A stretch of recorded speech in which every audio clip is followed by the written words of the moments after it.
नमस्कार दोस्तों, आज हम लोग एक स्मार्ट पावर सप्लाई रिपेयर करेंगे। आपने स्मार्ट मदरबोर्ड तो बहुत रिपेयर किया है, लेकिन स्मार्ट पावर सप्लाई हम लोग आज रिपेयर करना आपको सिखाएंगे। और स्मार्ट पावर सप्लाई की पहचान हम लोग किस तरह से करते हैं, ठीक है। जैसे कि हम जब एलसीडी रिपेयर करते थे, एलईडी रिपेयर करते थे, उसके अंदर 3 ट्रांसफार्मर आता था। लेकिन आजकल के जो पावर सप्लाई आ रहे हैं आपको देखने को मिल रहा है, उसमें दो ही ट्रांसफार्मर आते हैं। तो उसका क्या फंडा है, वो किस तरह से काम करता है, वो हम लोग इस वीडियो में देखेंगे। साथ ही साथ हम लोग आजकल के जो न्यू जनरेशन के जो पावर सप्लाई आ रहे हैं, वो एक तरह का पावर सेविंग के हिसाब से बनाया जा रहा है कि जब आपका सेट स्टैंड बाई में रहेगा तो वो लो वोल्टेज आउटपुट करेगा, जब वो स्टैंड बाई रिलीज होगा तो हाई वोल्टेज आपको बना के देगा, ठीक है। और साथ ही साथ वो बैकलाइट को जो है जलाने के लिए भी वो वोल्टेज को सैचुरेशन कर लेता है, या बोल सकते हैं आप उसमें अपने हिसाब से एडजस्ट कर लेता है। वो किस तरह से करता है, यार फीडबैक देने से जो है उसको, जैसे कि किसी में फीडबैक रहता है तो फीडबैक को हम लोग किस तरह से दे उसको, वो भी हम लोग देखने वाले हैं, ताकि जब आपका जो बैकलाइट प्रोटेक्शन होता है ना, वो आपका हट जाए। ओके, तो इस वीडियो में हम लोग यही देखने वाले हैं। और मेरे पास एक पैनासोनिक का सेट आया था जो कि 50 इंच का सेट है। उसके अंदर मुझे फॉल्ट मिला है, इसीलिए मैं सोचा आपको एक वीडियो बना के दे दूं, ताकि आपको ऐसा ना लगे कि कभी कभी क्या होता है, आप लोग सेट खोलते हो और आपको लोअर वोल्टेज मिलता है तो आपको ऐसा लगता है कि पावर सप्लाई में आपके फॉल्ट है। लेकिन वो फॉल्ट नहीं होता है, वो इसी हिसाब से बनाया गया है कि जब आपका सेट स्टैंड बाई में रहेगा तो वो लो वोल्टेज को आउटपुट करेगा, ताकि आपका पावर कंजप्शन कम आए, लाइट बिल आपका कम आए। अदरवाइज़ अगर आपको स्टैंड बाई में अगर वो वोल्टेज उतना ही बना के देता है तो आपका जो है लाइट बिल भी ज़्यादा आएगा, पावर कंजप्शन भी लो रहेगा आपका, ठीक है। तो आज हम लोग वैसे ही पावर सप्लाई को रिपेयर करेंगे। चलिए हम लोग शुरू करते हैं और देखते हैं कि किस तरह से हम लोग उसको रिपेयर करते हैं। आइए।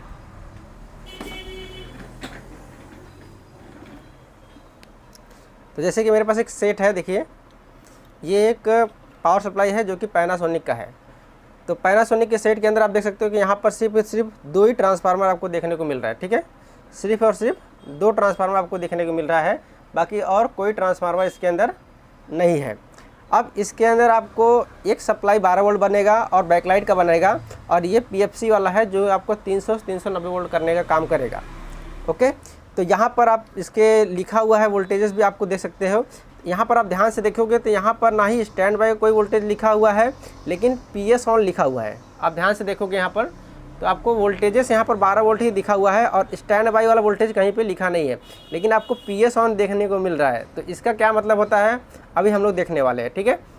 जैसे कि मेरे पास एक सेट था, तो यहाँ पर इस सेट के अंदर हमको कोई वोल्टेज आउटपुट नहीं मिल रहा था, ठीक है। तो कोई वोल्टेज हमको आउटपुट नहीं मिल रहा था। तो वैसे कंडीशन में आपको सबसे पहले प्राइमरी के सारे मॉसफेट को चेक कर लेने हैं, कोई उड़े तो नहीं है या कोई ख़राब तो नहीं है। वैसे ही सेकेंडरी साइड के सब डायोड जितने भी लगे हैं, उस डायोड को सबको चेक कर लेना है। जैसे यहाँ पर लगा है बैकलाइट के लिए लगा है, 12 वोल्ट के लिए लगा है, तो वो डायोड को आपको प्रॉपरली चेक कर लेना है कि वो कोई डायोड तो शॉर्ट आउट तो नहीं है।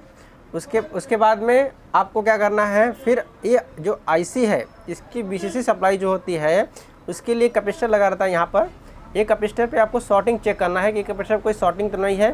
साथ ही साथ ऑप्टो कपलर के जो ये दोनों पिन है उस पर भी आपको चेक करना है, शॉर्टिंग वोटिंग तो नहीं है कुछ। तो ये सब आपको चेक कर लेने होते हैं। तो मेरे कंडीशन में ये आईसी ख़राब थी, क्योंकि ये फ़िल्टर पे मुझे शॉर्टिंग दिखा रहा था। ये जो फ़िल्टर था ना, इस पर मुझे शॉर्टिंग दिखा रहा था और कोई मॉसफेट मेरा शॉर्ट नहीं था। तो मैंने आईसी चेंज करके ये बना दिया है। देखिए ये आईसी चेंज करके ये बन गया है।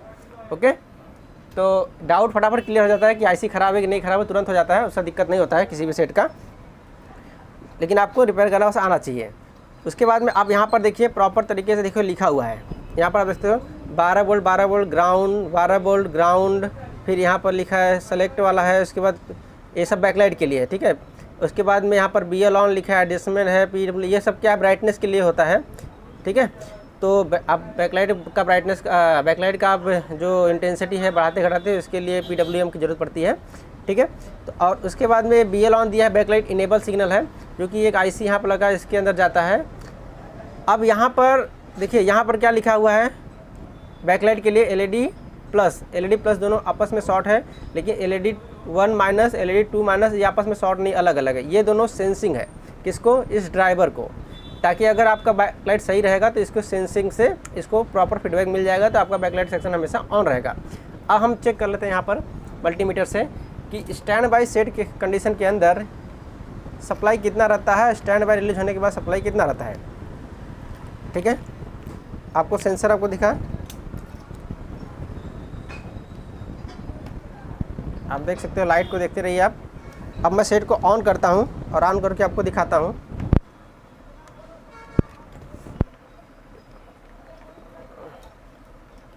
अभी मैं इसको ऑन कर देता हूँ, देखिए ऑन हो गया, यहाँ पर रेड से ग्रीन हो गया। अब हम लोग यहाँ पर सप्लाई चेक करते हैं कितना वोल्ट है। ठीक है, स्टैंड बाय रिलीज हो गया है। ठीक है, स्टैंड बाय आपका रिलीज हो गया, लेकिन हम लोग ने यहाँ बैकलाइट नहीं लगाया। तो आप देखते हैं वोल्टेज कितना है, वो चेक कर लेते हैं। कितना वोल्ट है, 7 वोल्ट के आसपास है। ठीक है, 7 वोल्ट के आसपास है ना। अभी क्या इसके अंदर फॉल्ट है, क्योंकि आपका स्टैंड बाय भी रिलीज हो गया है। ठीक है, और फिर भी यहाँ पर 7 वोल्ट है। और दो चीज़ यहाँ पर कनेक्ट नहीं है, ना ही बैकलाइट कनेक्ट है, ना ही इसका पैनल कनेक्ट है। दो चीज़ यहाँ पर कनेक्ट नहीं है, ध्यान रखिए ये चीज़। और यहाँ पर वोल्टेज कितना आ रहा है, वोल्टेज कितना आ रहा है, यहाँ पर 7 ही वोल्ट ही आ रहा है। ठीक है, देख लीजिए 7 वोल्ट आ रहा है। अब हम लोग ये टीवी जो है अभी प्रोटेक्शन में जा रहा है, बैकलाइट नहीं है ना, तो प्रोटेक्शन में जा रहा है। तब हम लोग बैकलाइट लगाते हैं इसके अंदर। ठीक है, बैकलाइट लगाते हैं और उसके बाद फिर देखते हैं क्या कंडीशन होता है। कहाँ रखा बैकलाइट,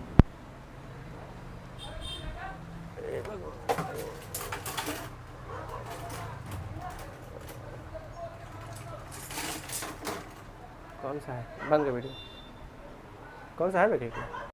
तो अभी हम लोग बैकलाइट इसका लगाते हैं और देखते हैं कि क्या होता है। तो बैकलाइट को आपको इस तरह से लगाना है। मैं आपको इसके लिए भी एक नॉलेज यहाँ पर दे देता हूँ आपको अच्छा खासा। तो अभी ये जो माइनस वाला है, ठीक है, ये माइनस वाला सिर्फ मैं LED 1 पे लगाता हूँ। ठीक है, और देखते हैं क्या रिजल्ट आता है। LED 1 पे लगाया है, LED 2 ऐसे छोड़ दिया हूँ। LED 1 पे लगाया हूँ और LED 2 ऐसे छोड़ दिया हूँ। अब देखिए क्या होता है। चालू करूँ मैं, ये देखो चालू किया मैंने सेट को, रेड से ग्रीन हुआ। अब देखिए यहाँ पर वोल्टेज क्या आता है, देखो एक बार जला और फिर बंद हो गया। तो ये वोल्टेज हमारा 7.4 ही है। फिर से मैं बंद के चालू करता हूँ, देखिए बंद किया और ये देखिए चालू कर दिया। अब देखते वोल्टेज कितना आता है, देखिए 7 वोल्ट ही है। ठीक है, अब यहाँ पर आपका बैकलाइट जो है प्रोटेक्शन में जा रहा है, जल तो रहा है लेकिन प्रोटेक्शन में जा रहा है। ठीक है, लेकिन अगर मैं दोनों पिन को शॉर्ट करता हूँ, LED 1 और LED 2 को,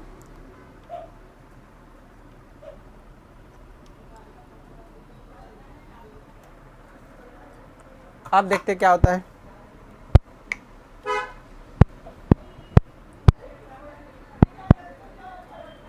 अभी यहाँ पर मल्टीमीटर देखिए, आपका LED भी जल गया और देखिए यहाँ पर सप्लाई देख लीजिए आप, इसका सप्लाई कितना आ गया, देखिए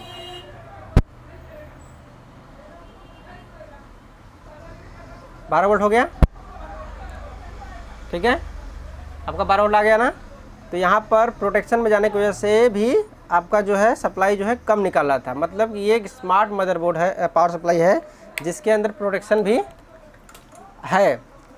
अगर आप नए नए रहोगे तो इसी में परेशान हो जाओगे कि ये बार बार वोल्टेज का कम क्यों आ रहा है। लेकिन एक एक्सपीरियंस वाला रहेगा तो कभी भी उसको दिक्कत नहीं आएगा, वो समझ जाएगा कि कुछ ना कुछ फीडबैक में या फिर प्रोडक्शन में जाने की वजह से ऐसा हो रहा है। तो यहाँ पर मैंने आपको ये चीज़ बता दिया हूँ। ठीक है, अगर आपको ये वीडियो अच्छा लगा तो लाइक कीजिए, शेयर कीजिए अपने फ्रेंड के साथ में। धन्यवाद।